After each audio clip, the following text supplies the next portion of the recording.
सोचो कि अगर एक प्रोसेस को कंट्रोल करने के लिए इतने सारे फैक्टर्स हो तो सबसे इम्पोर्टेंट फैक्टर कौन बनेगा उस पे? प्लांट ये कोशिश करता है ना बच्चों कि सारे इन मिनरल एलिमेंट्स को वो एब्जॉर्ब कर सके, क्योंकि ये हर एलिमेंट एसेंशियल है। अब मिनिमम फोटोसिंथेसिस चलती है ग्रीन लाइट में। क्यों बच्चों? क्योंकि प्लांट ग्रीन एब्जॉर्ब ही नहीं करते।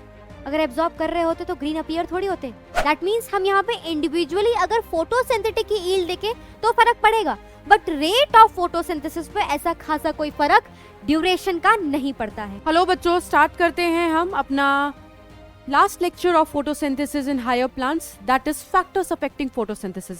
हमने सारा C3 साइकिल C4 साइकिल पढ़ लिया है बच्चों, पाथवे समझ लिया है। ये समझ लिया है कि C3 पाथवे ऐसा पाथवे होता है जो हर फोटोसिंथेटिक प्लांट्स में मिलेगा ही मिलेगा, है ना। चाहे तुम C3 प्लांट्स कह लो चाहे C4 प्लांट्स कह लो, रीजन के साथ पढ़ लिया है।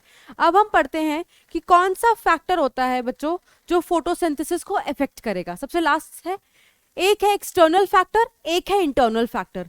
इस चैप्टर में एनसीईआरटी ने जिसपे फोकस किया हुआ है वो सिर्फ और सिर्फ एक्सटर्नल फैक्टर है। इंटरनल फैक्टर को उन्होंने इतना डिटेल में एक्सप्लेन नहीं किया है ना। बट कोई नहीं, हम थोड़ा समझेंगे तो जरूर यार, थोड़ा तो ब्रीफ है ही। तो इंटरनल फैक्टर का मतलब होता है वो factor, the one which is present internally in plant, the one which is present internally in plants. इसका क्या मतलब है बच्चों? प्लांट्स में कोई चीज ऐसी मौजूद है जो रेट ऑफ फोटोसिंथेसिस को अफेक्ट कर सकती है। जैसे प्लांट के पास क्या होता है बच्चों, कहां पर चलती है फोटोसिंथेसिस? लीफ में।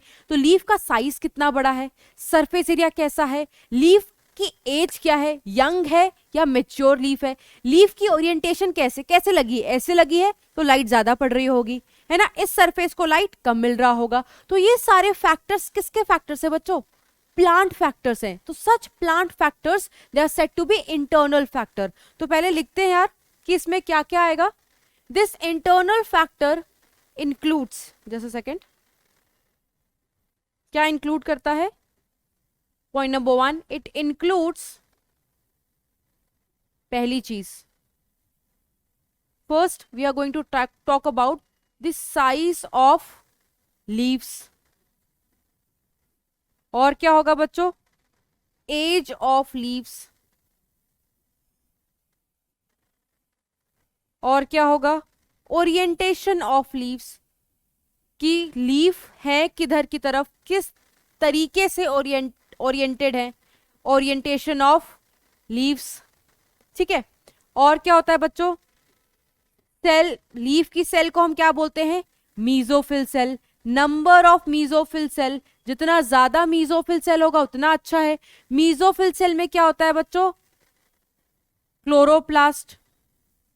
तो हम पॉइंट क्या लिख रहे हैं? Amount of chloroplast. और इस क्लोरोप्लास्ट में क्या होता है बच्चों? Green pigment. तो हम इसको क्या लिखेंगे? Amount of chlorophyll, amount of chlorophyll. तो बच्चों जितना ज्यादा क्लोरोफिल होगा उतना ज्यादा एब्जॉर्प्शन होगी, उतना अच्छा है प्लांट के लिए, तो उतनी ज्यादा फोटोसिंथेसिस होगी। और क्लोरोप्लास्ट का भी नंबर्स अच्छा होगा तो फोटोसिंथेसिस ज्यादा अच्छी होगी। तो ये सारे क्लोरोप्लास्ट हो गया, लीव्स हो गया, ये सब किसके हिस्से हैं? प्लांट के हिस्से, इसलिए इनको बोलते हैं हम प्लांट फैक्टर। तो एक चीज और लिखी होती है कि ये प्लांट फैक्टर किस पे डिपेंड करता है बच्चों? जेनेटिक प्री डिस्पोजिशन पर। इसका क्या मतलब है यार? हमारे घर में बच्चों जो हमारी हाइट है, हम कहते हैं ना यार आपकी हाइट इतनी है, इतनी अच्छी है, हाँ मतलब मम्मी पापा भी काफी लंबे हाइट वाले होंगे, है ना। ये क्यों कहते हैं लोग? ये इसलिए कहते हैं, या दादा दादी पे भी चले जाते हैं, ये इसलिए कहते हैं बच्चों क्योंकि जीन्स रिस्पॉन्सिबल होती हैं, है ना। जीन्स रिस्पॉन्सिबल होती ना, जिस हिसाब का जीन होगा उस हिसाब का एक्सप्रेशन होगा, उस हिसाब का हमारा हाइट आएगा। इवन द स्किन कलर के साथ भी यही रोल है। सिमिलरली अगर कोई एक प्लांट है, उसकी लीफ छोटी है, बड़ी है, एज्ड है, या किस हिसाब से ओरिएंटेड है, उसमें मीजोफिल सेल कैसा है, क्लोरोप्लास्ट और क्लोरोफिल का नंबर कैसा है, वो भी कौन डिसाइड करता होगा बच्चों? वो भी क्या कौन डिसाइड करता होगा? जीन डिसाइड करता होगा। तो प्लांट फैक्टर्स किस पे डिपेंड करते हैं? जीन पर डिपेंड करते हैं। जिस हिसाब का जीन होगा उस हिसाब के हमारे प्लांट फैक्टर्स होंगे, ठीक है। और हमने ये भी देख लिया कि ये सारे इंटरनल फैक्टर्स हैं जो फोटोसिंथेसिस पर फर्क डाल सकते हैं। बट एनसीईआरटी हमें किसके बारे में ज्यादा पढ़ाती है? External factor. तो हमें कौन कौन से एक्सटर्नल फैक्टर पढ़ने हैं? हमें बच्चों पढ़ने हैं लाइट डिटेल में, हम पढ़ेंगे CO2, टेम्परेचर, और क्या पढ़ेंगे? वाटर। दैट मीन्स मेरे बच्चों एक प्रोसेस को कंट्रोल करने के लिए, एक ही प्रोसेस तो है, ये एक ही प्रोसेस है ना, फोटोसिंथेसिस। एक फोटोसिंथेटिक प्रोसेस को कंट्रोल करने के लिए देखो भर भर के फैक्टर्स चाहिए, एक नहीं बहुत सारे फैक्टर्स चाहिए। तो मेरा आपसे ये सवाल है बच्चों, सोचो कि अगर एक प्रोसेस को कंट्रोल करने के लिए इतने सारे फैक्टर्स हो तो सबसे इंपॉर्टेंट फैक्टर कौन बनेगा उस पे? सोचो किसको हम बोलेंगे सबसे इंपॉर्टेंट फैक्टर? 1 सेकेंड दे रहे हैं, सोच को, सोच के बताओ। अच्छा बता नहीं सकोगे, सोच लो, सिर्फ सोच लिया। अब आओ इसके लिए समझते हैं कुछ चीज। जैसे जैसे यार ये हमारा सॉइल है एक, कैसे समझेंगे? ये हमारा एक सॉइल है, ठीक है, सॉइल लेवल है। इस मिट्टी में क्या होगा बच्चों? प्लांट की रूट्स होंगी, रूट्स बना लेते हैं, पहले भी बनाया हुआ है हमने ऐसा डायग्राम, है ना। और ऊपर बना देते हैं एक पेड़, क्या बना देते हैं? एक पेड़। अब हमें पता है इस पेड़ की जो ग्रोथ है, इस प्लांट की जो ग्रोथ है बच्चों, वो न्यूट्रिएंट्स पे डिपेंडेंट होती है ना। मतलब एक फैक्टर ले रहे हैं कि प्लांट को ग्रोथ कराने के लिए न्यूट्रिएंट्स चाहिए, और वो न्यूट्रिएंट्स कहां पर मिलेंगे बच्चों? वो न्यूट्रिएंट्स मिलेगा सॉइल में, है ना। अब इस सॉइल में देखो बहुत सारे न्यूट्रिएंट्स चाहिए। हम समझने के लिए 2-3 एग्जाम्पल लेते हैं। मान लो इस सॉइल में मैग्नीशियम भी है, नाइट्रोजन भी है, कैल्शियम भी है, आयरन भी है, बोरॉन भी है, जिंक भी है। मैग्नीशियम तो लिख दिया ना, कैल्शियम भी लिख दिया है, और हम क्या लिखे? कॉपर लिख लेते फॉर एग्जाम्पल। तो बहुत सारे एलिमेंट्स, न्यूट्रिएंट्स, मिनरल न्यूट्रिएंट्स हमने सॉइल में डाल दिए हैं। अब प्लांट क्या करता है? प्लांट ये कोशिश करता है ना बच्चों कि सारे इन मिनरल एलिमेंट्स को वो एब्जॉर्ब कर सके, क्योंकि ये हर एलिमेंट एसेंशियल है। आप जब मिनरल न्यूट्रिशन चैप्टर पढ़ोगे तो आप देखोगे हर एलिमेंट क्या है हमारा? एसेंशियल है। किसके लिए एसेंशियल है? प्लांट की ग्रोथ के लिए एसेंशियल है। तो इस सारे मिनरल्स का एब्जॉर्प्शन हो रहा है। कौन एब्जॉर्ब कर रहा है? रूट हेयर्स एब्जॉर्ब कर रहे हैं, और वो एब्जॉर्ब होने के बाद किसको पहुंचा देंगे? लीव्स को, स्टेम को, जहां पे भी जरूरत है, जहां पे भी इसको जरूरत है ग्रोथ कराने के लिए। तो प्लांट की ग्रोथ बहुत अच्छी होती रहेगी, बढ़िया तरीके से ग्रोथ हो रही है। बट मान लो कुछ टाइम के बाद ऐसा हुआ, कुछ टाइम के बाद मान लो एक केस एज्यूम करो कि नाइट्रोजन डेफिशिएंट हो गया। आफ्टर सम टाइम्स एक केस एज्यूम करो कि नाइट्रोजन क्या हो गया? डेफिशिएंट हो गया। पर बाकी सारे मिनरल एलिमेंट जैसे copper, magnesium, calcium, iron, boron, zinc बहुत सारे थे। बट फिर भी हमने ऑब्जर्व क्या किया? सुनना, अब सारे एलिमेंट्स अच्छे खासे थे एक्सेप्ट नाइट्रोजन। बट नाइट्रोजन की कमी से प्लांट ग्रोथ रिटार्ड हो गया। The plant growth retarded. और ये रिटार्डेशन क्यों हुई है? Due to deficiency of nitrogen. That means, ध्यान से सुनना, दैट मीन्स प्लांट के ग्रोथ को फर्क किससे पड़ा? उन एलिमेंट से जो बहुत ज्यादा कंसंट्रेशन में था, या उन एलिमेंट से जो डेफिशिएंट कंसंट्रेशन में था? किससे फर्क पड़ा? नाइट्रोजन ना, और नाइट्रोजन अपने डेफिशिएंट कंसंट्रेशन में था। तो हम क्या लिखेंगे? प्लांट ग्रोथ किसने डिटरमाइन किया था? It was determined by a mineral nutrient which was present in its deficient value। यही हुआ ना, इसी ने तो फर्क किया। और उस मिनरल एलिमेंट का नाम क्या था बच्चों? उस मिनरल एलिमेंट का नाम था, मिनरल न्यूट्रिएंट का नाम था नाइट्रोजन। दैट मीन्स नाइट्रोजन की कमी से हुआ क्या? नाइट्रोजन की कमी से प्लांट की ग्रोथ रुक गई। इतने सारे मिनरल एलिमेंट से, बट प्लांट का फर्क किस पे पड़ा? प्लांट को फर्क किससे पड़ा? नाइट्रोजन से। इसीलिए नाइट्रोजन को यहाँ पर हम क्या बोलते हैं, नाइट्रोजन को यहाँ पर हम लिमिटिंग न्यूट्रिएंट बोलेंगे। क्यों? क्योंकि यही न्यूट्रिएंट इसकी ग्रोथ को कम कर रहा है, लिमिट कर रहा है। दैट मीन्स अगर हम इसका वॉल्यूम अमाउंट चेंज कर दें, मान लो हम बाहर से नाइट्रोजन ऐड कर दें, तो क्या होगा, ये फटाक से अपनी ग्रोथ बढ़ा लेगा। मतलब इसकी ग्रोथ किसके प्रोपोर्शनल हो गई है, इसकी ग्रोथ उस मिनरल एलिमेंट के प्रोपोर्शनल हो गई है जो अपने मिनिमम मतलब डेफिशिएंट वैल्यू में मौजूद है। ये तो हमने एग्जाम्पल समझा है ना। तो क्या एग्जाम्पल समझा हमने कि जब एक ग्रोथ को, एक प्लांट ग्रोथ को डिटरमाइन करने के लिए बहुत सारे मिनरल एलिमेंट्स हैं, तो प्लांट ग्रोथ को किसने लिमिट किया, उस मिनरल एलिमेंट ने जो अपने मिनिमम वैल्यू में था। सिमिलरली बच्चों, सिमिलरली जब एक फोटोसिंथेसिस को, एक फिजियोलॉजिकल प्रोसेस को एक से ज्यादा फैक्टर्स कंट्रोल करते हैं, तो वो फैक्टर डायरेक्टली इफेक्ट करेगा जो अपने मिनिमम वैल्यू में होगा, और इस लॉ को बोलते हैं लॉ ऑफ लिमिटिंग फैक्टर। क्या बोलते हैं बच्चों, लॉ ऑफ लिमिटिंग फैक्टर। अब इसको ध्यान से सुनना। लॉ ऑफ लिमिटिंग फैक्टर किसने दिया था? It was given by the scientist Blackman. हाँ, ये वही ब्लैकमैन है बच्चों जिन्होंने डार्क रिएक्शन समझाई थी, जिन्होंने डार्क रिएक्शन समझाई थी। तो लिख लेते हैं, this was given by Blackman in the year 1905। ठीक है, तो याद रखना है, इसीलिए इसको Blackman law of limiting factor बोलते हैं। अब सुनना, ये कब लगता है लॉ? लॉ हर जगह एप्लीकेबल तो नहीं होता, कोई कंडीशन होती है। कब लगता है? It is effective when one physiological process, और यहां पर हम कौन से फिजियोलॉजिकल प्रोसेस की बात कर रहे हैं? यहां पर हम photosynthesis as a physiological process की बात कर रहे हैं।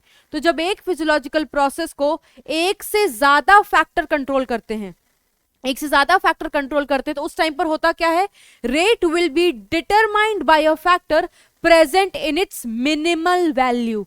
जैसे अभी हमने पढ़ा, प्लांट ग्रोथ को कितने डिटरमाइन किया था? नाइट्रोजन, क्योंकि वो अपने मिनिमम वैल्यू में था।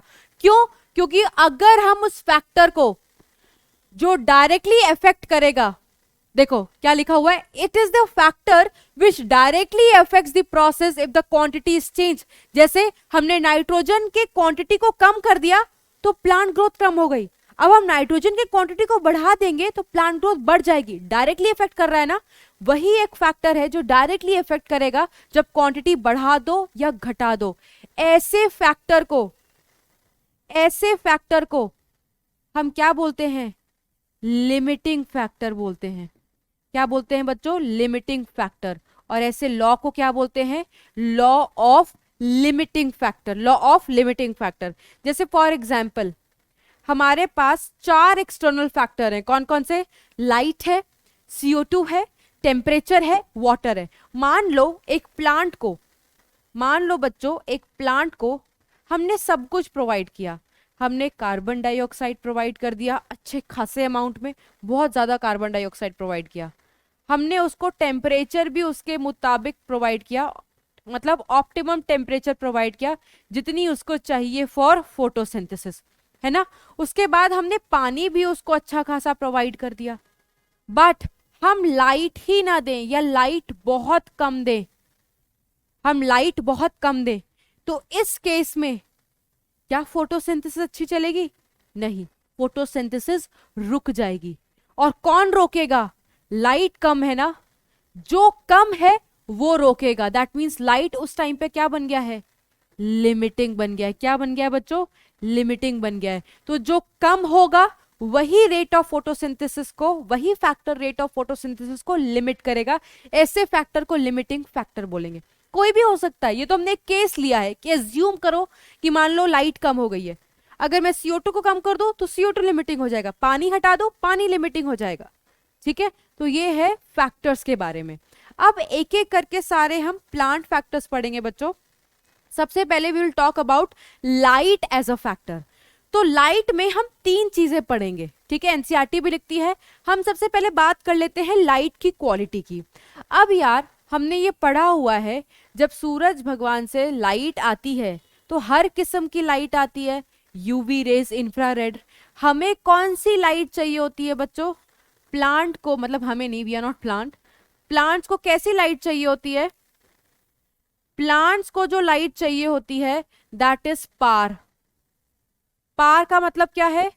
Photo synthetic, photosynthetic active radiation, मतलब यही रेडिएशन इस्तेमाल की जाएगी फोटोसिंथेसिस के लिए। यहां हम इसको क्या बोलते हैं? Visible range of spectra. क्या बोलते हैं? विजिबल रेंज ऑफ स्पेक्ट्रा, है ना, जिसका रेंज होता है 400 से 700 नैनोमीटर। और इस विजिबल रेंज में यार पूरा का पूरा वो रेनबो कलर याद करो, क्या है?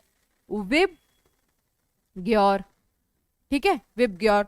तो हमने देखा हुआ था बच्चों, जब हमने एंगलमैन का स्पेक्ट्रम पढ़ा था, तो we know that action spectra के अकॉर्डिंग वी नो दैट सबसे ज्यादा फोटोसिंथेसिस किस लाइट में हुई है? ब्लू और रेड में। तो इस बात को हम लिखेंगे कि मैक्सिमम फोटोसिंथेसिस कौन सी लाइट में होती है? That occurs in blue and red. क्यों?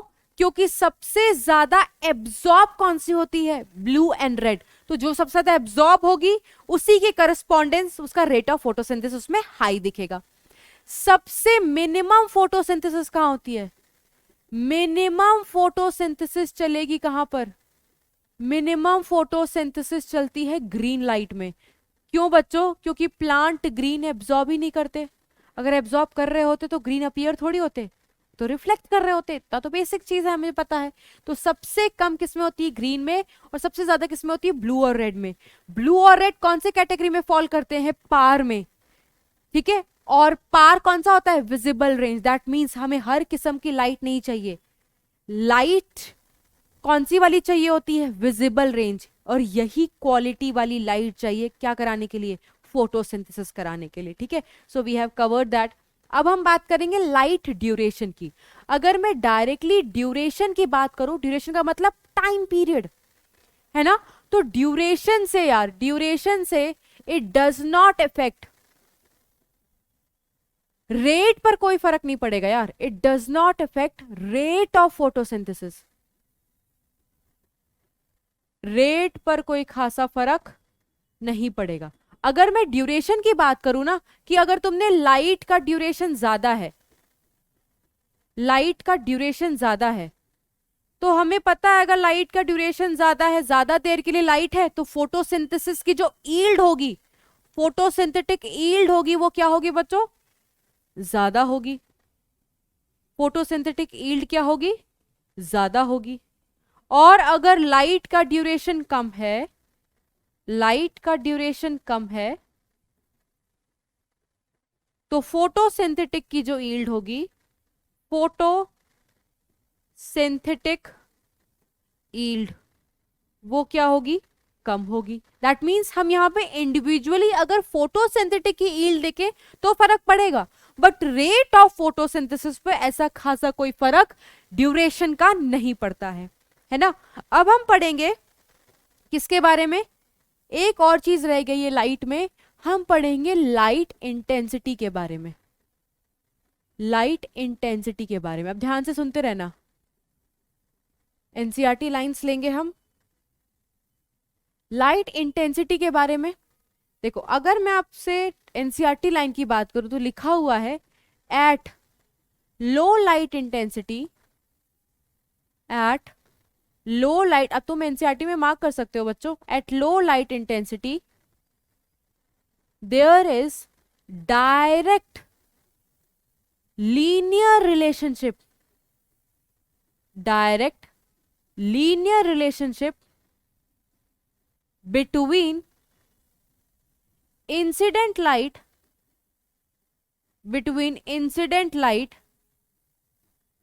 and CO2 fixation। इसका क्या मतलब है यार? अभी तो हमने CO2 फिक्सेशन का मतलब क्या होता है बच्चों? Rate of photosynthesis. यार अभी तो मैंने आपको एक चीज सिखाई थी कि अगर कोई चीज डायरेक्टली इफेक्ट कर रही है, जैसे नाइट्रोजन के घटाने बढ़ाने से प्लांट ग्रोथ डायरेक्टली इफेक्ट हो गया था, तो हमने वहां से कंक्लूड किया था ऐसा क्यों हुआ होगा, क्योंकि नाइट्रोजन लिमिटिंग फैक्टर था। अगर लो लाइट इंटेंसिटी पर हमें फिर से डायरेक्ट रिलेशनशिप मिल रहा है between incident light and rate of photosynthesis, ऐसा क्यों हुआ होगा, क्योंकि बच्चों लाइट उस टाइम पे क्या है, at this point in this case light is what, light is limiting factor. ध्यान से सुनते रहना, सब समझ में आएगा। Light is limiting factor. ऐसा मैंने क्यों कहा, क्योंकि बच्चों यहां पर लाइट की जो इंटेंसिटी है वो लो है, वो कम है, और यही तो हमने पढ़ा था। सॉरी यार, जस्ट अ सेकेंड।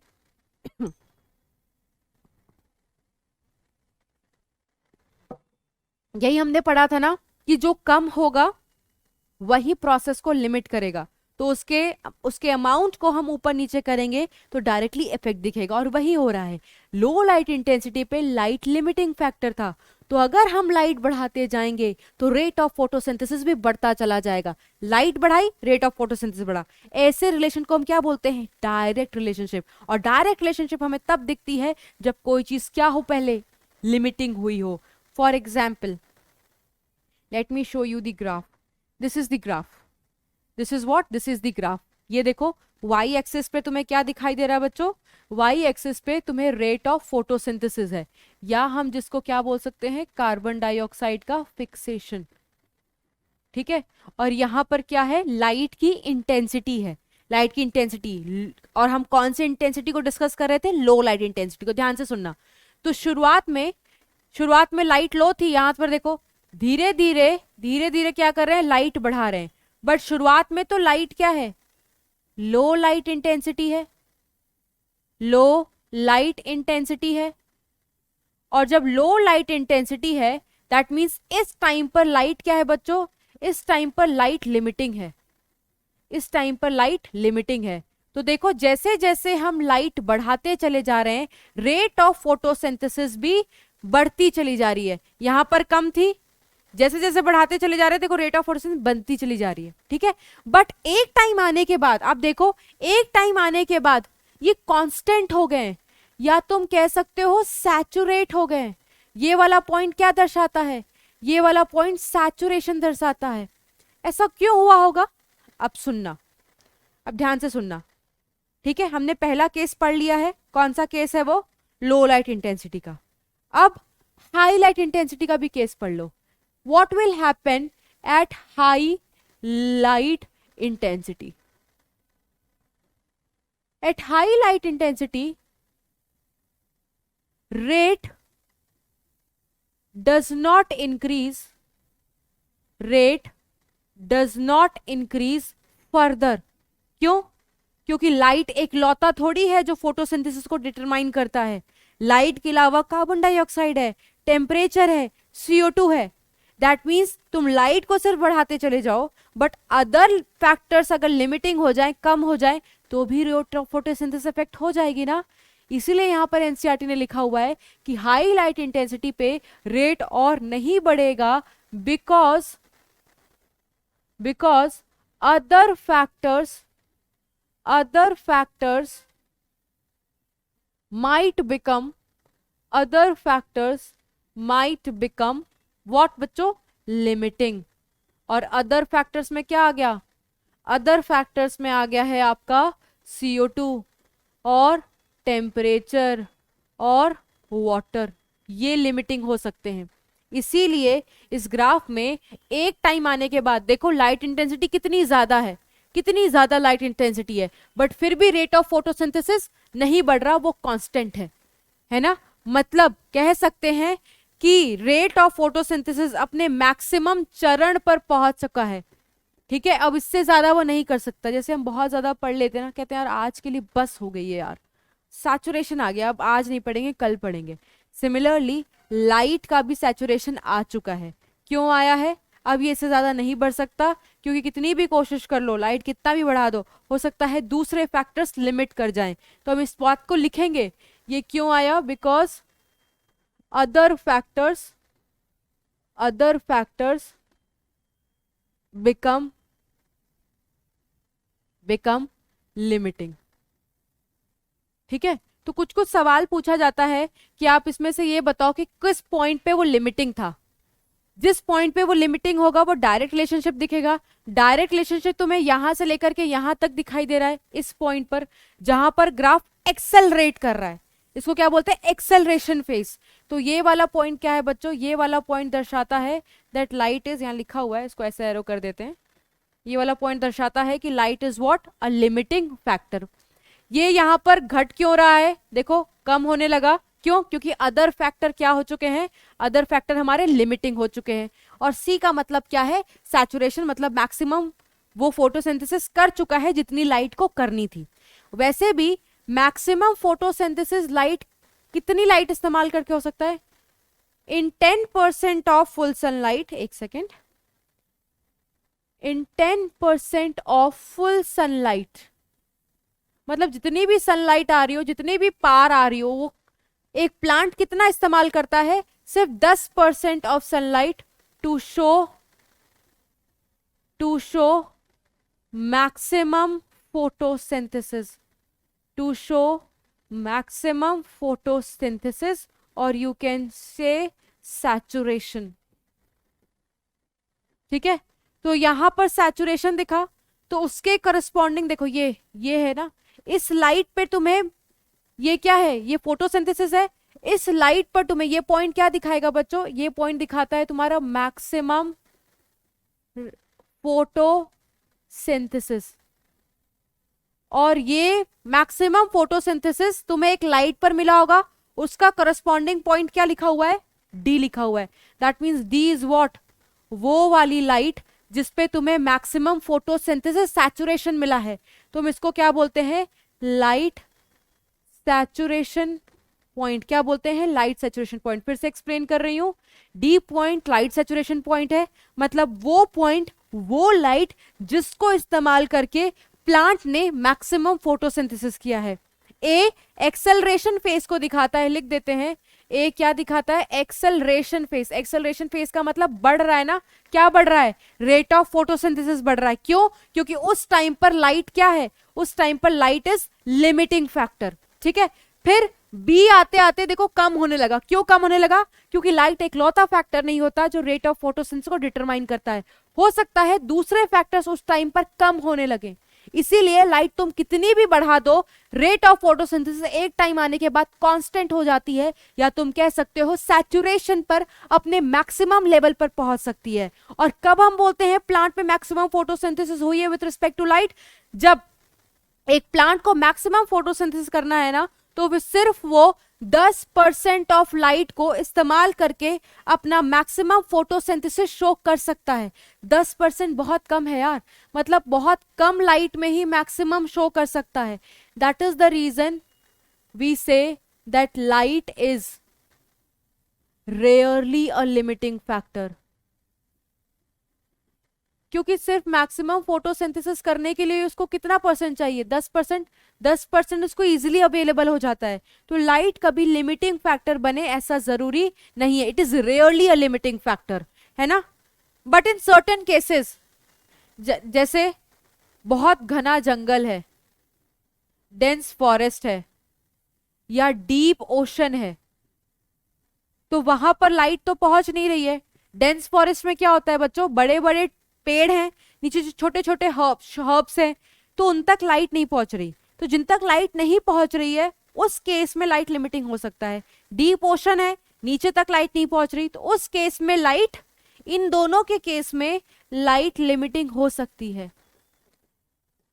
कुछ केसेस में लाइट लिमिटिंग हो सकती है, अदरवाइज तो लाइट इज रेयरली और लिमिटिंग फैक्टर। तो हमने सारे पॉइंट्स भी डिस्कस कर लिए हैं, एबीसी को मार्क भी कर लिया है। लिमिटिंग फैक्टर रीजन ए में कौन है लिमिटिंग फैक्टर रीजन ए में, light is the limiting factor, ये भी हमने डिस्कस कर लिया है। ठीक है, what do C and D represent, D क्या रिप्रेजेंट करता है, ये सी क्या रिप्रेजेंट करता है, ये ई, इसको मार्क कर लो, ई क्या रिप्रेजेंट करता है, मैक्सिमम फोटोसिंथेसिस, वो भी हमने डिस्कस कर लिया है। ठीक है, तो हमने ये कर लिया। अब हम बात करेंगे बच्चों CO2 एज अ फैक्टर की। यार CO2 को एनसीईआरटी क्या लिखती है, CO2 को एनसीईआरटी मेजर लिमिटिंग फैक्टर लिखती है। Major limiting factor. क्या लिखती है? Major limiting factor. Why it is said to be a major limiting factor? क्यों इसको बोल रहे हैं? क्योंकि यार हम सबको पता है कि जो करंट एटमॉस्फेरिक कॉन्सेंट्रेशन है CO2 का, कौन से कॉन्सेंट्रेशन की बात कर रहे हैं हम? एटमॉस्फेरिक कॉन्सेंट्रेशन ऑफ CO2 की बात कर रहे हैं। दैट इज 0.03% से लेकर के 0.04%, या हम इसको ppm में भी बोल सकते हैं। 300 ppm से लेकर के कितनी कंसंट्रेशन है? 400 ppm। ppm के अलावा एक एनसीईआरटी ने माइक्रोमीटर लीटर का भी इस्तेमाल किया, ये वाली यूनिट का भी इस्तेमाल है। ठीक है, तुम चाहे 300 ppm बोल सकते हो, चाहे 300 माइक्रो पर लीटर भी बोल सकते हो। ठीक है, बिकॉज वी नो 1 ppm, ये एनसीईआरटी ने एक्सप्लेन किया हुआ है। ठीक है, यूनिट का बस चक्कर है, बात मतलब वैल्यू वही सेम रहेगी। हमारा जो एटमॉस्फेयर में करंट कंसंट्रेशन है वो एनसीईआरटी, अभी वाली एनसीईआरटी भी इतना ही लिखती है। ठीक है, ये करंट कंसंट्रेशन है जो कि बहुत कम है यार, जो कि बहुत कम है, इसीलिए हम इसको बोलते हैं it is a major limiting factor. अगर मैं एक C4 प्लांट्स की बात करूं तो क्या बोलूंगी? C4 plants show saturation. देखो सैचुरेशन क्या होता है यार? सैचुरेशन जैसा हमने पहले समझा है, सैचुरेशन वो पॉइंट होता है जहां पर मैक्सिमम फोटोसिंथेसिस होती है। सैचुरेशन वो पॉइंट होता है जहां पर मैक्सिमम फोटोसिंथेसिस होती है। अभी हमने देखा था ना, किसके रिस्पेक्ट में सैचुरेशन देखी थी? लाइट के रिस्पेक्ट में सैचुरेशन देखी थी, है ना? कि अगर लाइट को 10% भी दिया जाए तो प्लांट उसको इस्तेमाल करके मैक्सिमम फोटोसिंथेसिस कर सकता है। अगर मैं यहां पर सैचुरेशन लिख रही हूं तो मैं किसके रिस्पेक्ट में बताऊंगी? CO2 के रिस्पेक्ट में बताऊंगी। ठीक है, दैट मीन्स अगर C4 प्लांट्स को अपना सैचुरेशन शो करना है, सैचुरेशन का मतलब बच्चों क्या होता है? लिख लेते हैं ब्रैकेट में, क्या होता है सैचुरेशन का मतलब? Maximum photosynthesis. क्या होता है? Maximum photosynthesis. तो अगर C4 को अपना सैचुरेशन शो करना है तो उसको कितना कंसंट्रेशन CO2 का चाहिए होता है? 360 ppm कंसंट्रेशन चाहिए। ठीक है, that means C4 plant show maximum photosynthesis at 360 ppm of CO2 concentration, इतना चाहिए। अगर मैं C3 प्लांट्स की बात करूं, सारा फैक्ट है बच्चों एनसीईआरटी में लिखा हुआ है। C3 plants show saturation at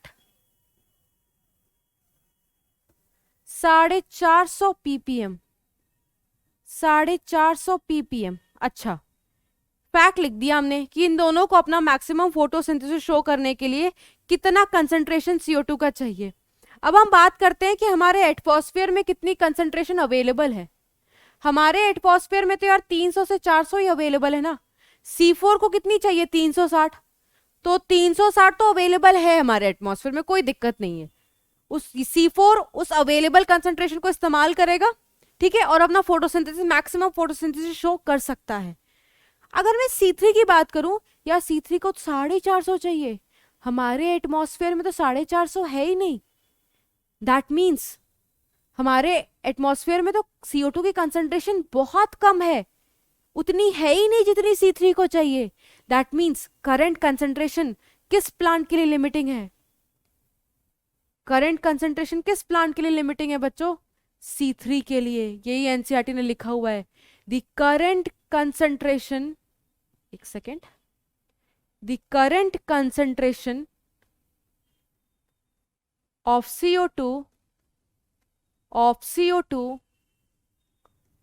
is limiting to which plant? ये क्वेश्चन आता है बच्चों। So it is limiting to C3 plants.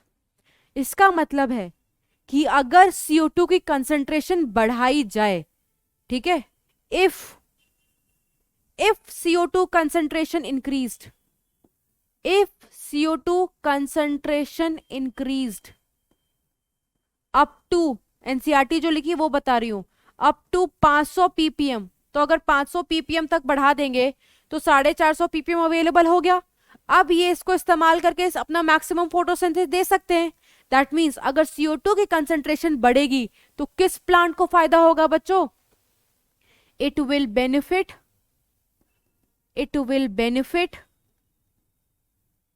C3 plants. It will benefit C3 plants. ठीक है, it will benefit C3 plants. तो ये चीज हो गया। तो हुआ क्यों उनको बेनिफिट कर रहे हैं ज्यादा? क्यों उनको बेनिफिट कर रहे हैं ज्यादा? क्योंकि उन्हीं के लिए कार्बन डाइऑक्साइड कंसंट्रेशन क्या था? लिमिटिंग था। तो अगर हम लिमिटिंग फैक्टर को थोड़ा भी बढ़ा देते हैं तो उसका डायरेक्ट इफेक्ट देखने को मिलता है। तो दिख रहा है ना, C3 प्लांट्स के लिए लिमिटिंग था, इसीलिए कंसंट्रेशन थोड़ी भी चेंज हुई तो डायरेक्ट इफेक्ट देखने को मिल रहा है कि उनको अब मिलने लगा है फायदा, है ना। अब उस इंक्रीज CO2 को कंसंट्रेशन का इस्तेमाल करके वो अपना मैक्सिमम फोटोसिंथेसिस शो कर सकते हैं। फिर हमारी एनसीईआरटी बच्चों, एनसीईआरटी खोल के रखना क्योंकि एनसीईआरटी एक बहुत इंपॉर्टेंट लाइन लिखती है। ठीक है, जस्ट अ सेकेंड। एनसीईआरटी ने लिखा है कि जब हम CO2 बढ़ाते हैं तो दोनों किस्म के प्लांट C3 और C4 अलग अलग तरीके से लाइट को रिस्पॉन्ड करते हैं। ठीक है, अलग अलग तरीके से लाइट को रिस्पॉन्ड करते हैं। इसको हम एक ग्राफ से समझेंगे। ठीक है, इसको हम एक ग्राफ से समझेंगे। ठीक है, कि दोनों C3 और C4 they respond differently to CO2 concentration. कैसे?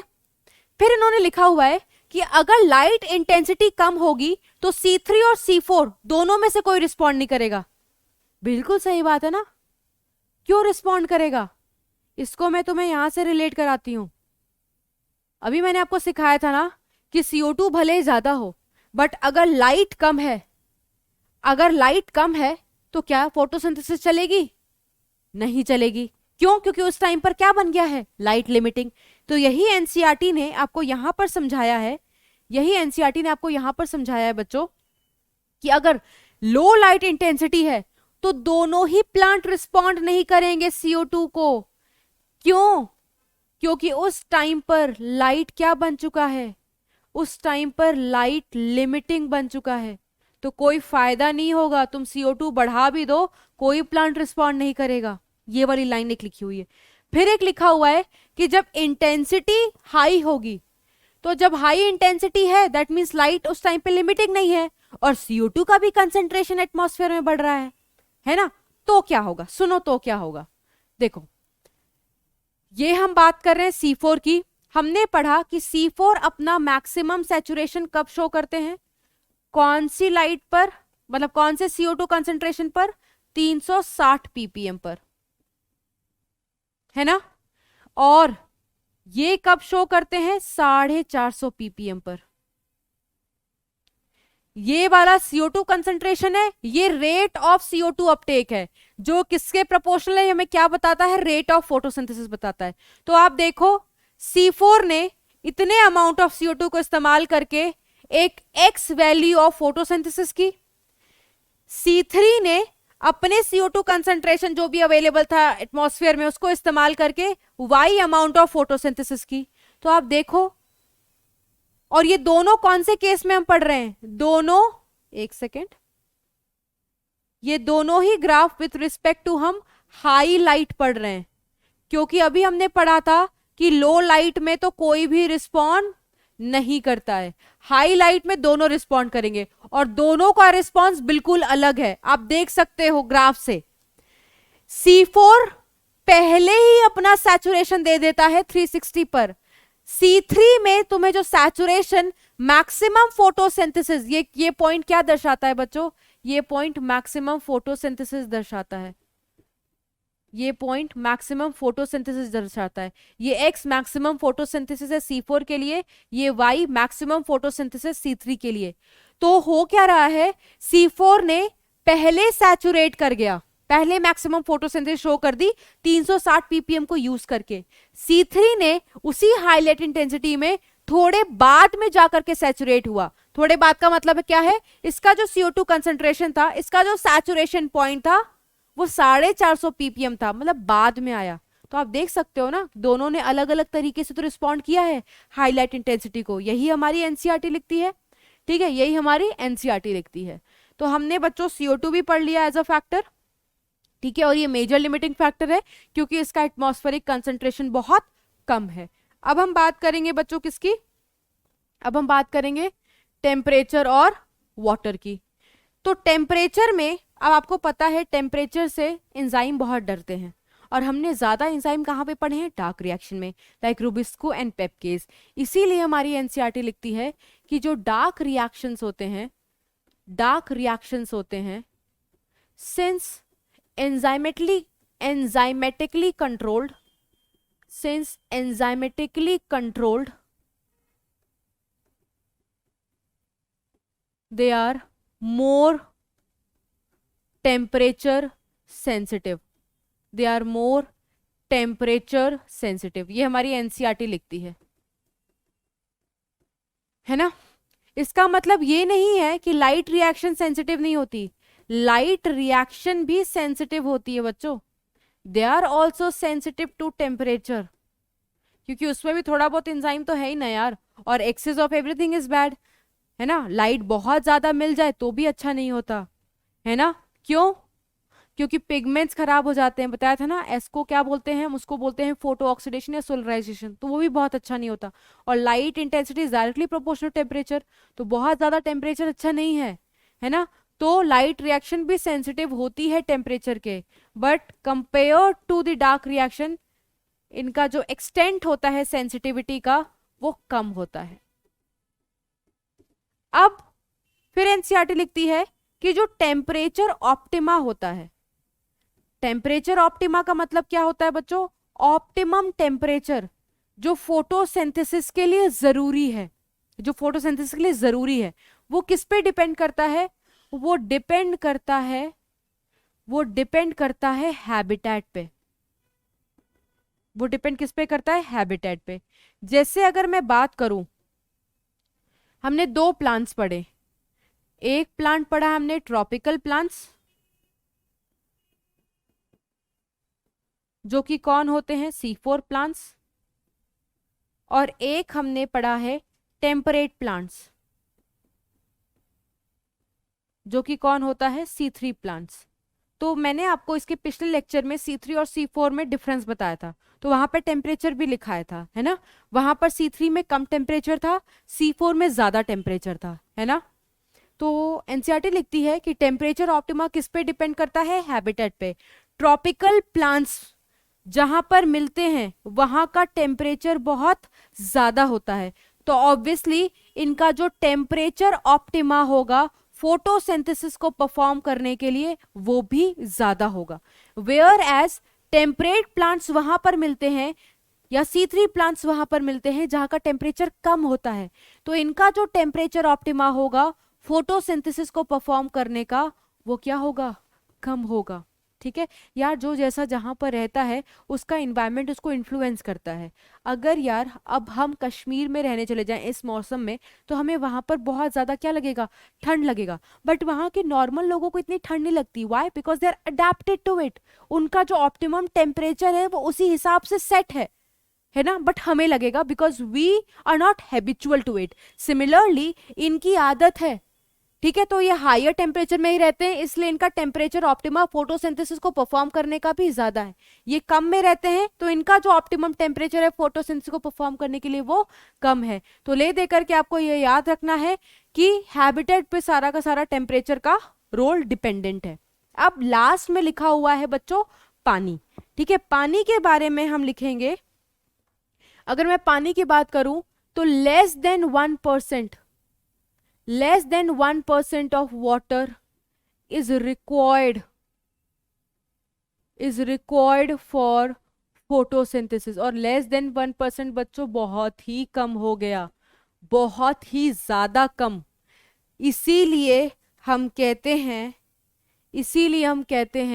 लाइट कहां से आ गया, therefore water is rarely a limiting factor, it is rarely a limiting factor। इतना कम पानी तो उसको कहीं से भी मिल जाएगा, तो light is rarely a limiting factor. फिर एनसीईआरटी ने एक और बात कही है कि water as a factor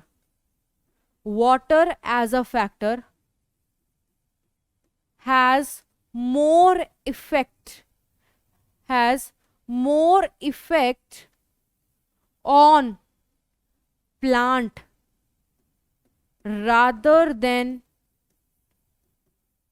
directly on photosynthesis। इसका क्या मतलब है यार? ये लाइन ये कहती है कि पानी जो है ना वो अपना रोल ज्यादा प्लांट पर दिखाता है। अगर पानी की कमी होगी या ज्यादा होगा, इसका इफेक्ट डायरेक्टली प्लांट पर दिखेगा, और क्योंकि प्लांट पर दिखता है उसका इफेक्ट तुम्हें कहां पर दिखता है? फोटोसिंथेसिस पर पानी ने अपना डायरेक्ट इफेक्ट किस पे दिखाया? प्लांट पर। फॉर एग्जाम्पल इसको कैसे समझें? For example water stress condition हो गई, पानी की कमी हो गई है ना, वाटर स्ट्रेस कंडीशन। तो दो चीजें पॉसिबल हैं, ठीक है, दोनों केस पढ़ेंगे। सबसे पहला ये केस लेते हैं यार, पानी की कमी होगी तो हमें पानी के लॉस को बचाना है। हमें पता है पानी का लॉस किसके थ्रू होता है? स्टोमेटा के थ्रू होता है। तो स्टोमेटा क्या हो जाती है यार? स्टोमेटा हो जाती है बंद, क्योंकि स्टोमेटा बंद हो जाएगी तो पानी का लॉस नहीं होगा बाहर, पर इसकी वजह से CO2 भी अंदर नहीं आ पाता, है ना। दैट मीन्स हम क्या लिखेंगे?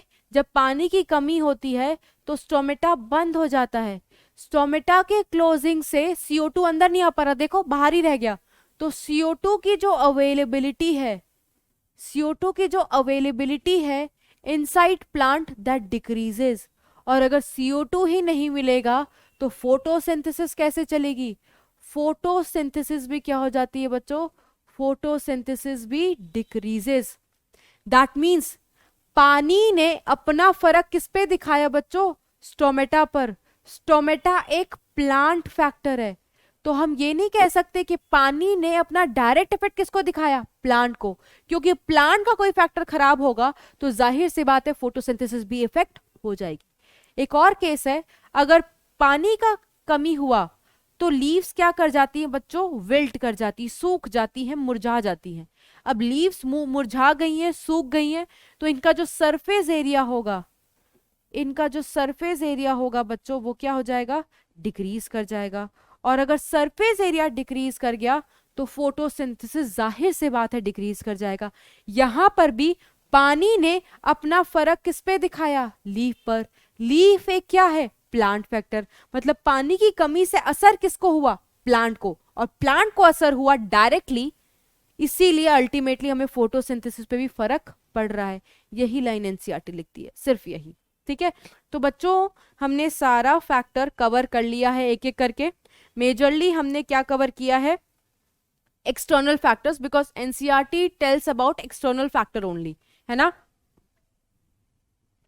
तो ये चैप्टर यहीं पर खत्म हो जाना चाहिए था, बट मैंने आपको बोला था ना मैं आपको कुछ एक्स्ट्रा पढ़ाऊंगी, क्योंकि प्रीवियस ईयर में पूछा हुआ है जिसका नाम नहीं है एनसीईआरटी में। तो अब हम पढ़ते हैं वो एक्स्ट्रा चीज, ठीक है।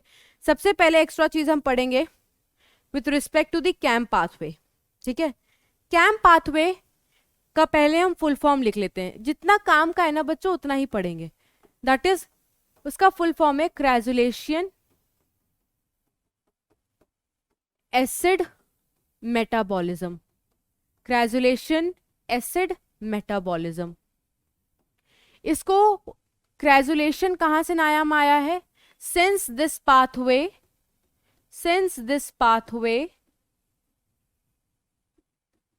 take place in Crassulaceae family. इस फैमिली में ये पाथवे चलता है फोटोसिंथेसिस वाला, इसलिए इसको हम क्राजुलेशन एसिड मेटाबॉलिज्म बोलते हैं। और इस फैमिली में आता कौन है बच्चों? इस फैमिली में इंक्लूडेड है, इट इंक्लूड्स ज़ीरोफिटिक प्लांट्स, ज़ीरोफिटिक प्लांट्स, ठीक है। लाइक कौन कौन से? एग्जाम्पल लिखो, एलो, कैक्टस, या यू कैन राइट ओपेंशिया। और कौन होता है? पाइनएप्पल। और कौन होता है बच्चों? ब्रायोफाइलम। ब्रायोफाइलम, और भी बहुत होते हैं, आप इतना ही याद रखना, ठीक है। ये चारों जो प्लांट्स हैं ये कौन से वाले हैं? क्रेजुलेशी फैमिली वाले, जिसमें क्या चलता है? कैम पाथवे चलता है। इसीलिए हम इसको बोलते हैं कैम प्लांट्स। क्या बोलते हैं बच्चों? कैम प्लांट्स बोलते हैं। ठीक है, तुम सोच रहे हो कि इतनी अलग तरीके की पाथवे इनमें क्यों चल रही है? नहीं तो जनरली हमें एनसीईआरटी C3 और C4 पढ़ाती है। बिल्कुल तुम्हारा सोचना सही है बच्चों। अब इतना बेसिक आइडिया तो हमें है ही कि ये जो ज़ीरोफिटिक प्लांट्स होते हैं वो कहाँ पर मिलते हैं बच्चों? इनका एडेप्टेशन कौन सा वाला होता है? डेजर्ट वाला। एंड वी नो दैट जो डेजर्ट है उसमें जो टेम्परेचर है वो बहुत ज्यादा होता है ना? टेम्परेचर ज्यादा होने की वजह से वाटर लॉस भी बहुत ज्यादा होता है। तो भगवान ने ऐसे प्लांट्स में कुछ एडेप्टेशन शो कर रखी है, मतलब उनको कुछ एडेप्टेशन दिया हुआ है। उनमें से एक एडेप्टेशन क्या है बच्चों? उनमें से एक एडेप्टेशन है presence of scoto active stomata. Presence of scoto active stomata, इसका क्या मतलब है? स्कोटो का मतलब होता है नाइट, या तुम कह सकते हो डार्क। दैट मीन्स इनका स्टोमेटा किस दौरान एक्टिव होता है? नाइट में एक्टिव होता है। क्या होता है? नाइट में एक्टिव होता है। तो मैं इसको लिखूंगी बच्चों, इसको लिखूंगी, स्कोटो एक्टिव स्टोमेटा वो स्टोमेटा होते हैं जो ओपन होते हैं ड्यूरिंग नाइट और क्लोज्ड रहते हैं ड्यूरिंग डे। ऐसा क्यों करते हैं वो? क्योंकि दिन में as compare to the night, दिन में ड्यूरिंग डे टेम्परेचर बहुत ज्यादा होगा। ज्यादा टेम्परेचर में ट्रांसपिरेशन भी ज्यादा होगी, वाटर का लॉस ज्यादा होगा। So in order to minimise the water loss, इनमें एक स्पेशल अडेप्टेशन प्रेजेंट है कि इनका स्टोमेटा दिन में खुलता ही नहीं है। इनका स्टोमेटा कब खुलता है? रात में खुलता है। ठीक है, तो ये पाथवे है क्यों? पाथवे प्रेजेंट होता है टू मिनिमाइज, इसका मेन मकसद यही है, टू मिनिमाइज वाटर लॉस। तुम सोच रहे हो कि मैम अभी तो हम बोल रहे थे, तब से बोलते आ रहे थे कि कभी डार्क में चलेगा ही नहीं, अचानक से हम बोल रहे हैं कि स्टोमेटा डार्क में खुल रहा है। ये कुछ समझा नहीं, ये थोड़े कंफ्यूज हो गए। बिल्कुल बच्चों कंफ्यूज हो सकते हो, बट ये मत सोचना कि खाना रात में बनता है। खाना दिन में ही बनेगा, बस CO2 ये रात में ही पकड़ के अपने अंदर रख लेते हैं। जैसे कहीं जब जाना है यार, ठीक है, तो हम सब्जी मतलब कब जल्दी जाना है, सुबह सुबह जल्दी, अभी ठंड का टाइम, उठने का मन नहीं होता, सुबह से पहले सब्जी काटने बैठ जाओ, चॉपिंग में बहुत टाइम लगता है। तो हम क्या करते हैं, जल्दबाजी, अपनी मम्मियों को देखा होगा है ना, हम क्या करते हैं, मम्मी लोग रात में ही चॉपिंग करके रख लेती हैं, है ना। चॉपिंग करके उसको व्हाइट कलर के ट्रांसपेरेंट पॉलिथीन बैग में बंद कर देती हैं, फ्रिज में रख देते हैं हम, है ना। तो इसका मतलब ये थोड़ी कि हम रात में ही खाना बना रहे हैं, हमें बनाना तो दिन में है, हमें बनाना तो सुबह है, बट रात में हमने तैयारी कर ली, है ना। सिमिलरली CO2 हमें रात में ही अंदर लेकर के रखना पड़ेगा। क्यों? क्योंकि दिन में तो स्टोमेटा बंद होता है, रात में ही खुलता है। तो जैसे ही खुलेगा हम CO2 को पकड़ लेंगे, और उस CO2 को फिर इस्तेमाल कब करते हैं? दिन में। किस प्रोसेस के लिए? ग्लूकोज बनाने के लिए। अच्छा, रात में क्यों नहीं कर ले? जब CO2 को रात में ही पकड़ा, रात में ही कर लेते। बच्चों रात में लाइट नहीं थी ना, फोटोसिंथेसिस बिना लाइट के तो चलेगा नहीं, ठीक है। तो ये बेसिक प्रोसेस है। अब मैं तुम्हें ना पाथवे फटाक से दिखा देती हूँ तो तुम्हें और क्लियर हो जाएगा, ठीक है। मैं इसको प्रॉपरली समझा भी दूंगी, टेंशन मत लो। ये है कैम पाथवे, है ना। अब इसमें तुम्हें 2 कंडीशन दिखाई दे रहा है, ठीक है। कौन सी कंडीशन है बच्चों? 2 कंडीशन, प्रॉपरली देखना, ध्यान से समझना। अब इसमें क्या हो रहा है, देखो ये स्टोमेटा क्या है? बंद है, तो दिस इज क्लोज स्टोमेटा। और हमें पता है क्लोज कब होता है बच्चों? क्लोज होता है ये डे में। तो ये जो डायग्राम है इसके नीचे वाला, ये चल रहा होगा दिन में। यहां पर देखो स्टोमेटा खुला है तो CO2 अंदर आ रहा है। और स्टोमेटा खुलता कब है बच्चों? स्टोमेटा खुलता है हमारा, स्टोमेटा कब खुलता है बच्चों? स्टोमेटा खुलता है हमारा दिन में, सॉरी ड्यूरिंग नाइट, है ना। Yes, during night. अब देखो होगा क्या, नाइट में स्टोमेटा खुला, उस स्टोमेटा के खुलने की वजह से बच्चों CO2 अंदर आ गया है। Can you all C? CO2 अंदर आ गया।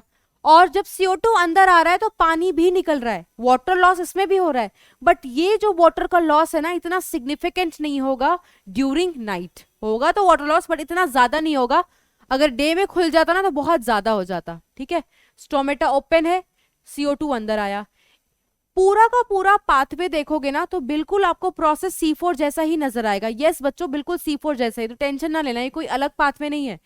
जो पाथवे का सीक्वेंस है ना ये बिल्कुल C4 जैसा है। देखो CO2 अंदर आया, इसको किसने खींचा, इसको पेप ने खींचा, पेप ने खींचा और पहला फिक्सेशन प्रोडक्ट क्या बनाया, ऑक्सैलो एसिटिक एसिड।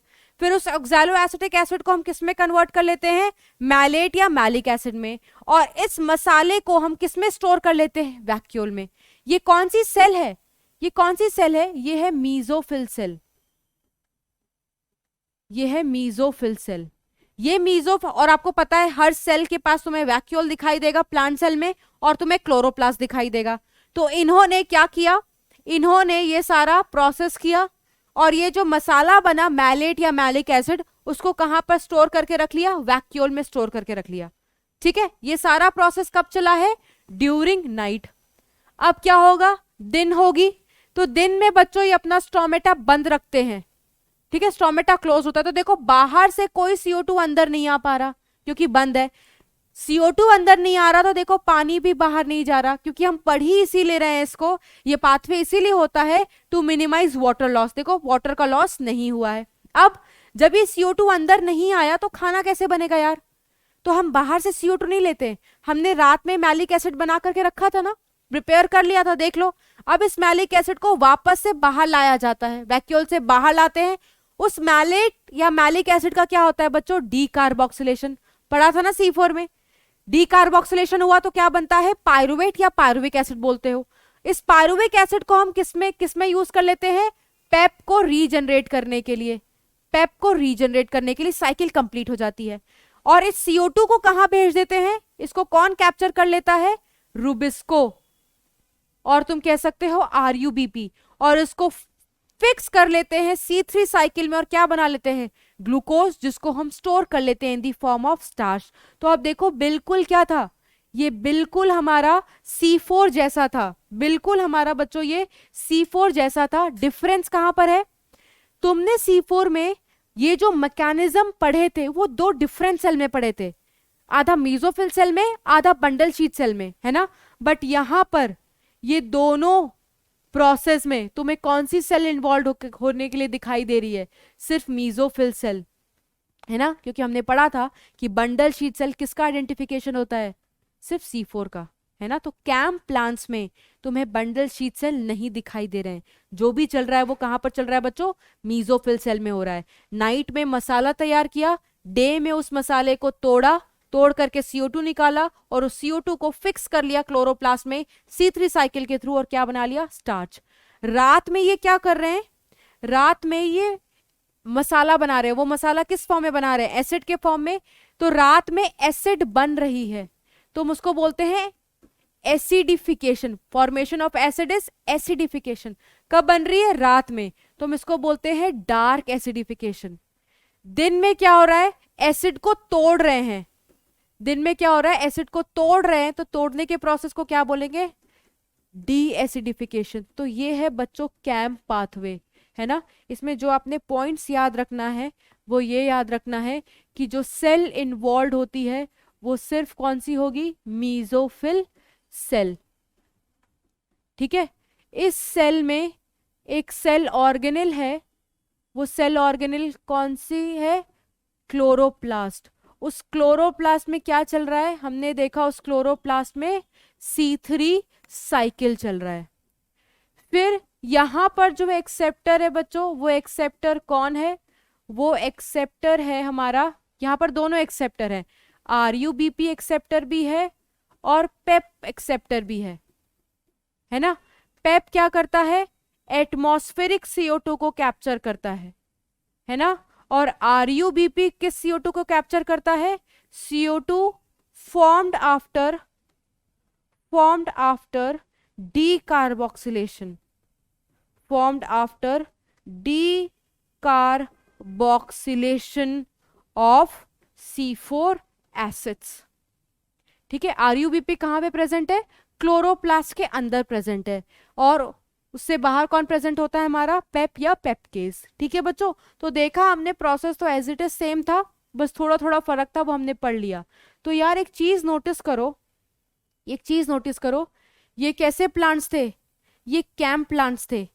तो क्या कैंप प्लांट्स में C3 नहीं चला? कैंप प्लांट्स में भी तो C3 चला है, ये देखो चला ना। तो इसीलिए हम बोलते हैं C3 बेसिक पाथवे है, हर जगह तुम्हें दिखाई देगा। तो हम इसको ऐसे लिख सकते हैं, यहां प्लांट्स, ठीक है, चाहे C3 हो, चाहे C4 प्लांट्स हो, चाहे कैंप प्लांट्स हो, ये प्लांट्स हमने पढ़े। अब इनमें देखते हैं पाथवे कौन कौन सा चलता है। अगर मैं C3 की बात करूं तो इसमें सिर्फ C3 चलती है, सिर्फ C3 पाथवे होता है, C4 नहीं हो सकता। क्यों? क्योंकि C4 में एक एंजाइम होती है और C3 बहुत ठंडे टेम्परेचर पे मिलते हैं, तो उतने ठंडे टेम्परेचर पे वो इफेक्टिव नहीं होती, इसलिए इसमें सिर्फ C3 मिलता है। C4 प्लांट्स में C4 पाथवे भी होगा और C3 पाथवे भी होगा। कैंप प्लांट में हमने देखा कैंप पाथवे चला और क्या चला? C3 चला, चला ना। इसीलिए वी से दैट C3, हमने लिखा है ना C3 सारे प्लांट्स में मिलता है, चाहे वो कोई भी फोटोसिंथेटिक प्लांट हो, तुम्हें वो हर जगह दिखाई दे रहा है। ठीक है, हर जगह दिखाई दे रहा है। C3 प्लांट्स को हम क्या बोलते हैं? ट्रॉपिकल प्लांट्स बोलते हैं। C4 प्लांट्स को क्या बोलते हैं हम? सॉरी उल्टा लिख दिया, इनको क्या बोलते हैं यार? जैसे सेकंड, C3 टेम्परेट में मिलते हैं ना, पढ़ा हुआ है हमने, तो इसको टेम्परेट प्लांट्स बोलते हैं। C4 को क्या बोलते हैं बच्चों? Tropical plants, tropical plants. और अभी हमने पढ़ा कैंप प्लांट्स को क्या बोलते हैं? ज़ीरोफिटिक प्लांट्स। सबके एग्जाम्पल नोट्स में है, ज़ीरोफिटिक का तो इसी लेक्चर में है, C4 का भी लिखा हुआ है हमने और C3 का भी लिखा हुआ है हमने। ठीक है बच्चों, ओके। अब इसके बाद जो हम पढ़ेंगे वो हम पढ़ेंगे एक इंपॉर्टेंट चीज, that is immersion red drop and enhancement effect. इसके नाम के आगे इमर्शन किस लिए लगा हुआ है? क्योंकि इन्हीं साइंटिस्ट ने इस इफेक्ट के बारे में बताया था। आई गेस 2016 या 17 में इससे एक क्वेश्चन आया हुआ था। Let's see what was that question. ठीक है, पहले समझ लेते हैं हुआ क्या। हमने चेक की रेट ऑफ फोटोसिंथेसिस, और किसको इस्तेमाल किया? हमने वेवलेंथ ऑफ लाइट को इस्तेमाल किया, मतलब एक फोटोसिंथेटिक ऑर्गेनिज्म इस्तेमाल किया।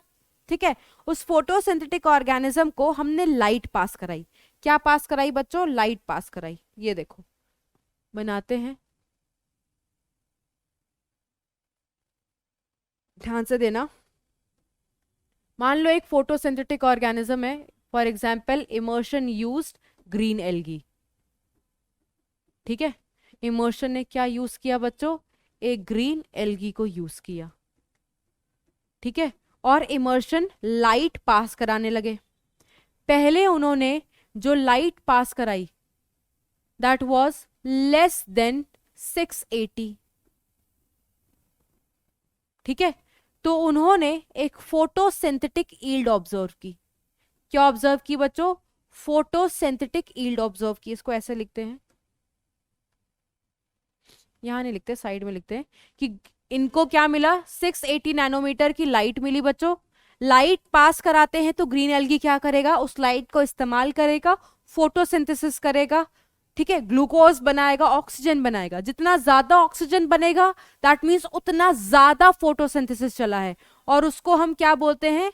उसको हम बोलते हैं फोटोसिंथेटिक ईल्ड। Photosynthetic yield. ठीक है, फिर इन्होंने एक और सेटअप तैयार किया और फिर से दूसरे एक्सपेरिमेंट में ग्रीन एल्गी को लाइट पास कराई, और ये जो लाइट थी बच्चों वो 680 नैनोमीटर से ज्यादा वाली लाइट थी। तो फिर से इस लाइट को इस ग्रीन एल्गी ने इस्तेमाल किया होगा और उसके करस्पॉन्डिंग एक फोटोसिंथेसिस शो की होगी। ठीक है, तो हमें कोई एक फोटोसिंथेटिक ईल्ड मिली होगी। तो इमर्शन ने ऑब्जर्व क्या किया? दोनों एक्सपेरिमेंट तो कर लिया, ऑब्जर्व क्या किया कि जब उन्होंने 680 नैनोमीटर से कम वाली लाइट दी थी तो उनको फोटोसिंथेटिक ईल्ड ज्यादा मिला था। फोटोसिंथेटिक यील्ड ज्यादा मिला था। और जब उन्होंने 680 नैनोमीटर से ज्यादा लाइट पास कराई तो उनको कंपैरेटिवली कम फोटोसिंथेटिक यील्ड मिला था। क्या मिला था? कम फोटोसिंथेटिक यील्ड मिला था। ठीक है, अब इसको ग्राफ से समझो। ये देखो ग्राफ है, इन्होंने 680 वाली लाइट दी, 680 से कम वाली, तो आपको पता है 680 वाला फोटो सिस्टम कौन होता है? 680 वाला होता है फोटो सिस्टम 2। ध्यान से सुनते रहना, बहुत इंपॉर्टेंट कंसेप्ट है। तो हमने जब पढ़ा था फोटो सिस्टम 2, तो हमने पढ़ा था कि इनके पास क्या होता है बच्चों? इनके पास, फोटो सिस्टम्स के पास रिएक्शन सेंटर होता है। इसी रिएक्शन सेंटर में कौन बैठा होता है? क्लोरोफिल का एकलौता मॉलिक्यूल। और इस क्लोरोफिल का जो एकलौता मॉलिक्यूल PS2 में था, वो अपना मैक्सिमम जो फोटोसिंथेसिस है वो कौन सी लाइट को एब्जॉर्ब करके लेता है? 680। इससे ज्यादा वो एब्जॉर्ब नहीं कर सकता। इसका मैक्सिमम वेवलेंथ जो एब्जॉर्ब कर सकता था वो 680 था। तो अगर इमर्शन ने 680 वाला पास कराया तो कौन सा फोटो सिस्टम इफेक्टिव हुआ होगा? PS2, है ना। तो PS2 के प्रेजेंस में, PS2 के प्रेजेंस में बच्चों, ठीक है, ये रिलेट करवा रहे हैं। तो तुम्हें एक यहां पर देखो, यहां पर देखो, एक तुम्हें यहां पर एक वैल्यू मिल रही है। Suppose this value is A। जब इन्होंने 700 नैनोमीटर की दी, या तुम कह सकते हो 680 से ज्यादा दी, तो यार जब 680 से ज्यादा देगा तो PS2 तो वर्किंग नहीं है ना, क्योंकि PS2 मैक्सिमली कहां तक एब्जॉर्ब कर सकता है? 680 तक कर सकता है। हमने अब लाइट 680 से बढ़ा दी है। दैट मींस इस वाले केस में बच्चों PS2 फंक्शनल नहीं है। PS2 फंक्शनल, हिंदी में लिख रही हूं, नहीं है ना। तो हो क्या रहा है? इसका रिजल्ट तुम्हें क्या देखने को मिल रहा है कि पहले फोटोसिंथेसिस इस लेवल पर थी, A लेवल पर, बट सिर्फ और सिर्फ 680 की ज्यादा लाइट हमने पार कराई तो इतना फोटोसिंथेसिस का जो रेट था, यील्ड था, वो डिक्रीज हो गया, है ना, गिर गया। तो हम इसको क्या बोलते हैं बच्चों? हम इसको बोलते हैं रेड, क्या बोलते हैं? Red drop. क्या बोलते हैं बच्चों? Red drop. क्यों बोला जा रहा है रेड? रेड वर्ड क्यों बोला जा रहा है? क्योंकि ये ड्रॉप इन फोटोसिंथेटिक यील्ड कब दिखाई दे रहा है? ड्रॉप क्यों बोल रहे हैं? क्योंकि पहले A था, अब A से गिर करके फोटोसिंथेटिक यील्ड B वैल्यू पर पहुंच गई, घट गई है ना, तो ड्रॉप हो गई है, रेट ऑफ फोटोसिंथेसिस ड्रॉप हो गई। रेड क्यों लगा रहे हैं? क्योंकि ये सब किस लाइट में हो रहा है? रेड रीजन ऑफ स्पेक्ट्रा में हो रहा है, रेड लाइट में हो रहा है, इसीलिए इसको रेड ड्रॉप बोला जा रहा है। क्यों हुआ? क्योंकि यहां पर सिर्फ PS1 ही इफेक्टिव रह गया, PS2 तो नॉन फंक्शनल रह गए। यहां पर कंपैरेटिवली ज्यादा क्यों हो रहा था? क्योंकि हम 680 से कम वाली लाइट दे रहे थे, तो यहां पर PS1 भी थोड़ा बहुत फंक्शनल था। क्योंकि PS1 क्या होता है? PS1, ध्यान से सुनना, PS1 वो होता है जिसका रिएक्शन सेंटर का जो क्लोरोफिल है वो मैक्सिमम 700 एब्जॉर्ब कर सकता है। 700 से ज्यादा नहीं कर सकता, 700 कर सकता है, उससे कम भी कर सकता है। तो यहां पर 700 से कम ही तो लाइट हम दे रहे थे, तो यहां पर PS1 भी थोड़ा बहुत फंक्शन रह गया था, थोड़ा बहुत फंक्शन रह गया था, तो इसीलिए रिलेटिवली ज्यादा रेट ऑफ फोटोसिंथेसिस आया। यहां पर PS2 तो बिल्कुल ही काम नहीं किया, सिर्फ PS1 ही काम कर रहा था, तो इतना अच्छा से आया नहीं फोटोसिंथेसिस। अब इन्होंने इंटेंशनली क्या किया? लेस देन 680 वाली लाइट भी दे दी और मोर देन 680 वाली लाइट भी दे दी। लेस देन 680 वाली लाइट दे देंगे तो PS2 भी वर्किंग होगा, और सॉरी, मोर देन 680 वाली लाइट देंगे, एक सेकेंड उल्टा लिख दिया। मोर देन 680 का क्या मतलब है बच्चों? PS1 इज फंक्शनल, और लेस देन 680 का मतलब क्या है? PS2 is functional. That means उन्होंने अब फोटोसिंथेटिक ऑर्गेनिज्म, एक एल्गी को दोनों किस्म की लाइट साथ में प्रोवाइड कर दी। अभी तक ऐसा नहीं किया था, अभी तक लाइट अलग अलग प्रोवाइड कर रहे थे। पहले ये अलग करके देखा, फिर ये अलग करके देखा, अब इन्होंने दोनों लाइट साथ में प्रोवाइड कर दी। दोनों लाइट साथ में प्रोवाइड करते ही आप देखो जो इनको रेट ऑफ फोटोसिंथेसिस मिला बच्चों, वो सबसे ज्यादा था, दैट वॉज मैक्सिमम। कहने का मतलब ये है कि अगर प्लांट में मैक्सिमम फोटोसिंथेसिस दिख रहा है तो उसकी वजह PS1 PS2 दोनों हैं। दोनों जब साथ में ऑन हो रहे हैं, काम कर रहे हैं, तो हमें मैक्सिमम फोटोसिंथेसिस ऑब्जर्व हो रही है। और पहले एक था तो ड्रॉप हो गया था, अब ये अचानक से जब दोनों लाइट पास करी, ठीक है, तो इनहैंस कर गया, तो हम इसको बोलते हैं रेड इनहैंसमेंट इफेक्ट। तो रेड इनहैंसमेंट इफेक्ट में क्या था? रेड इनहैंसमेंट इफेक्ट में फोटोसिंथेटिक की यील्ड बढ़ गई थी। कब बढ़ी थी? जब दोनों PS1 और PS2 फंक्शनल थे। ड्रॉप क्यों हुआ? क्योंकि एक ही फोटो सिस्टम था, तो एक से भले दो होते ना, दोनों ऑन किया, बढ़ गई। एक ही था तो ड्रॉप कर गई। ठीक है, तो ये हमने लिखा भी हुआ है बच्चों, ये हमने इस पेज पर लिखा भी हुआ है कि रेड ड्रॉप क्या होता है? शार्प डिक्रीज होता है फोटोसिंथेटिक यील्ड में। इसको रेड बोलते क्यों है? क्योंकि ये सब कुछ कौन किस पार्ट में हो रहा है? रेड पार्ट में हो रहा है। क्योंकि ये हुआ ही कब था? जब हमने 680 नैनोमीटर से ज्यादा लाइट प्रोवाइड कर दी थी। और 680 नैनोमीटर वाली लाइट कौन सी होती है बच्चों? रेड। और इससे भी ज्यादा कर दो तो फार रेड पहुंच जाती है ना। तो देखो, occur when more than 680 nanometre of light supply to photosynthetic organism. और इस लाइट पर only PS1 functional, only PS1 functional, PS2 काम नहीं कर पाते, PS2 काम नहीं कर पाते।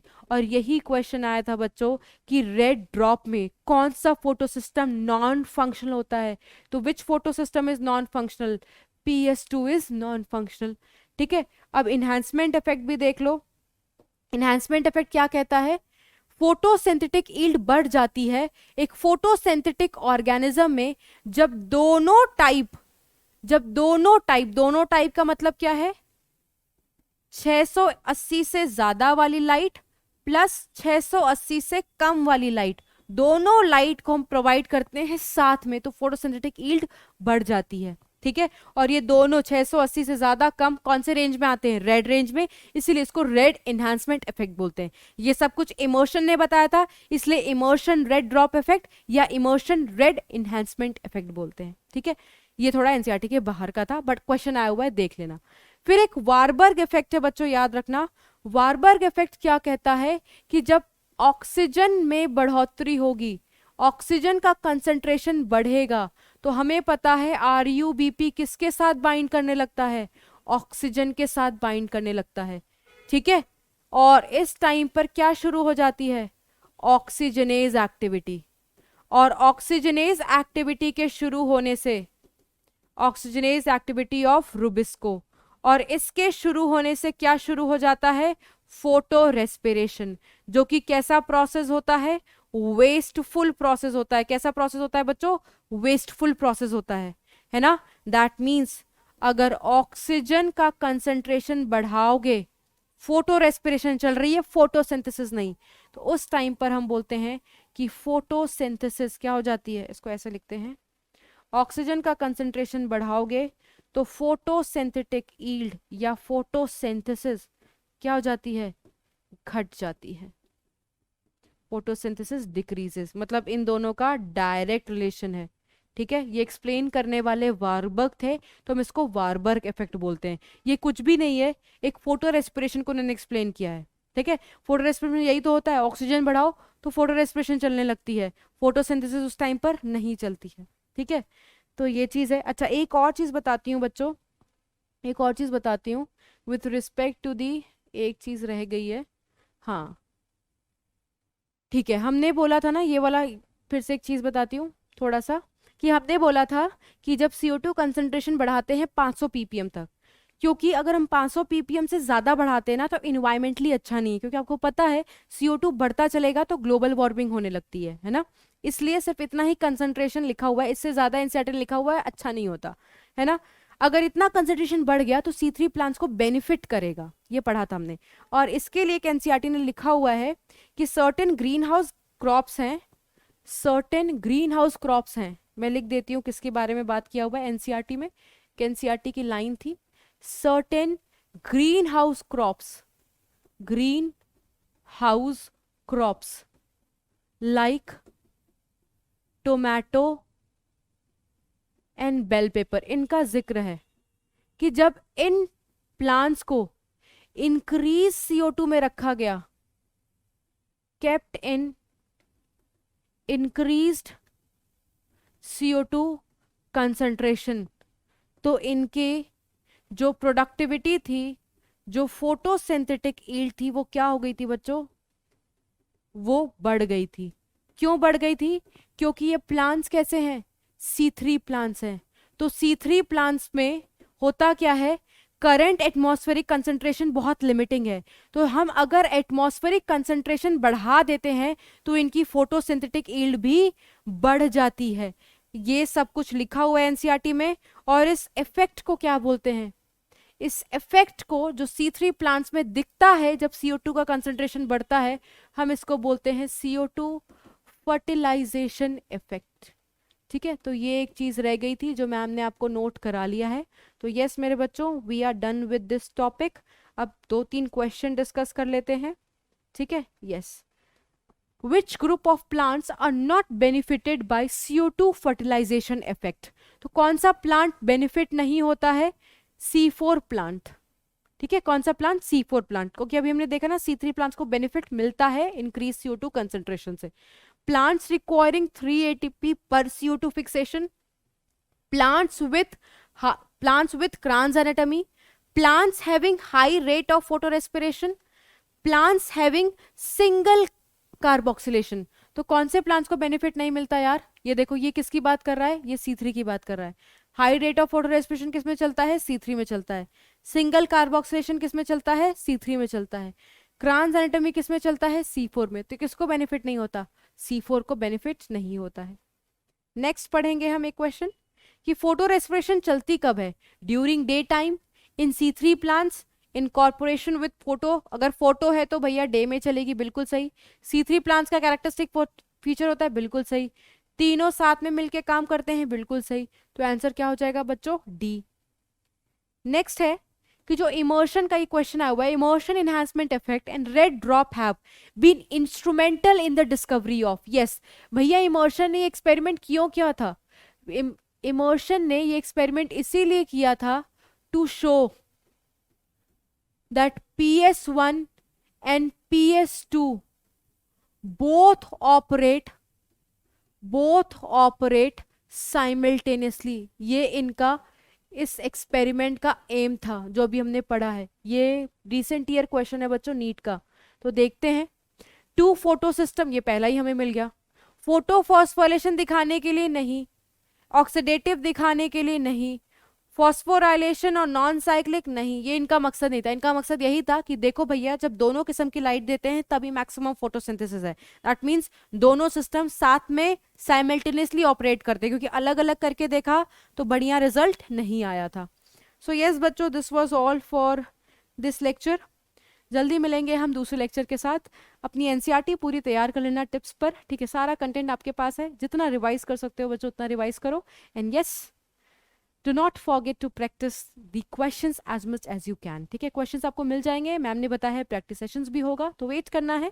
ठीक है, नेक्स्ट जल्दी मिलते हैं नेक्स्ट लेक्चर में, तब तक के लिए bye bye and take care.